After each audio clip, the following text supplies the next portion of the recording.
Well, good evening, Sales Team Optimization Oracles. Welcome back again this month to www.salesystem.com.au. My name's Glenn Guilfoyle and I head up the Sales Team Optimization Specialist group called The Next Level. And we come to you each month in this shape and form, both in video and accompanying verbiage with a morsel, a topic, a tidbit for you to cogitate over in terms of your endless pursuit of sales team optimization. And so we're up to part 3 of this trilogy we've been running for now 3 months around making the emotional connection during the sales process and how this is becoming more important than ever. Again, a little bit of, let's back the truck up, a little bit of a refresh on the keynotes of the first 2 installments so that you can get the most out of this 3rd and final installment. We set the backdrop, we set the scene in part 1 by talking about the climate of negative buyer consumer sentiment and the talk of new recession and how making the emotional connection with the buyer is even more critical than ever for the aspirational sales professional. Backdrop being, since the GFC, in many industries, the product or service on offer and being discussed has become more commoditized and progressively more so over time. And so the differential around product features and benefits in the perception of the customer has become less and less, yet ironically, salespeople try harder and harder and are trained more and more to try to extol the differences around features and benefits. So there's an insidious sort of, or an unwitting disconnect between making the emotional connection with the buyer and the way many sales conversations are being undertaken. So to exemplify the point, we set up in the second episode a thinking framework in terms of a spectrum. Up one end of the spectrum, we painted the picture of the sales scenario in retirement living, where the sales professional is selling the concept of retirement living to the retired couple, and we pointed out that this scenario is really one where the emotional connection is very obvious and very clear for most folk going into retirement living, it being a very emotional decision. So we used the wheel of life as an example of a conversation model to elevate the sales talk from features, benefits of the units, apartments and the village itself to making and tapping into the things that are really important and make the emotional connection with the potential buyer. So that brings us to installment number 3, up the other end of the spectrum now, where the emotional connection is far less obvious, and this is much more prevalent in the B2B, business-to-business scenario. So let's apply the same principle now of the wheel of life. Again, you can reference the actual content in the verbiage part or accompaniment of the video. That's installment number 2. So let's apply the same principle now that we use then to the B2B scenario where the emotional connection with the buyer is not so obvious.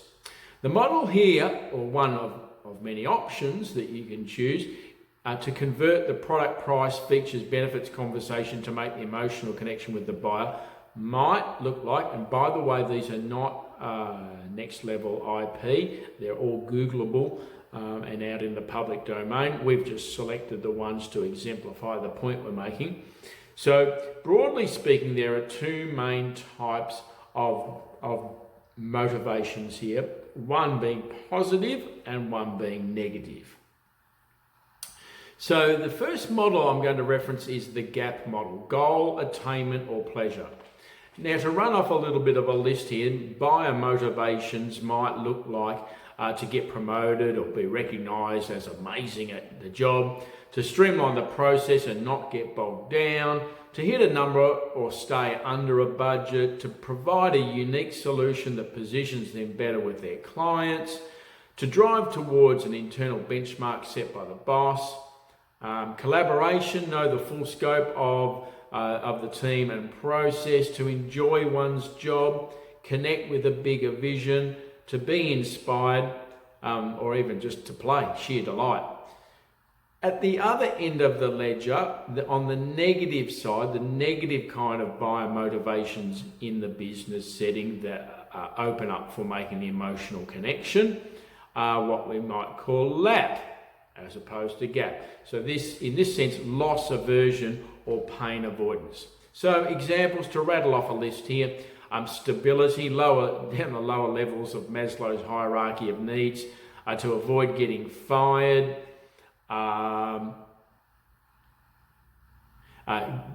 new at the job, needs to learn and get up to speed, to avoid too much effort because of other stress factors, to not get bogged down. These would be example of buyer motivations on the negative side, loss aversion. So how can you use this insight?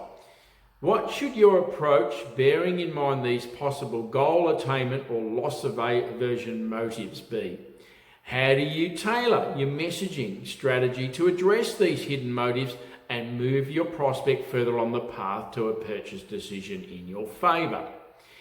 If you determine that the key buyer motivations, therefore the emotional connection, are from the GAP list, then your approach should be around delight, play, customization. Instead, if you are facing LAP, loss aversion motivation, then you should leave with one of these: social proof or influence, familiarity, security. Remember, this is not, or it's less of a buying decision in this scenario as compared to the retirement living scenario, and it's more of a business decision, business to business. The decision may affect their reputation, the buyer's goals are what they are measured on, the company's goals, and their career at large.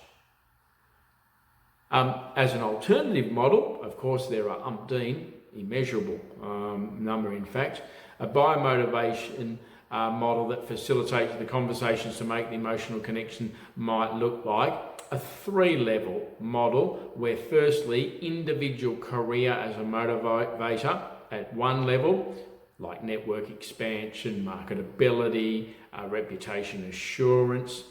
At a second level, personal motivations, design, aesthetics, growth development, reduced anxiety, even fun perks. And thirdly, at an inspirational level, vision, hope, social responsibility. So again, it's really a matter of picking a model that works in your scenario and a model that's going to apply across your sales team to provide a framework for all members to elevate the discussion from product, service, features and benefits to really tapping in and making the emotional connection during the conversation with the potential buyer.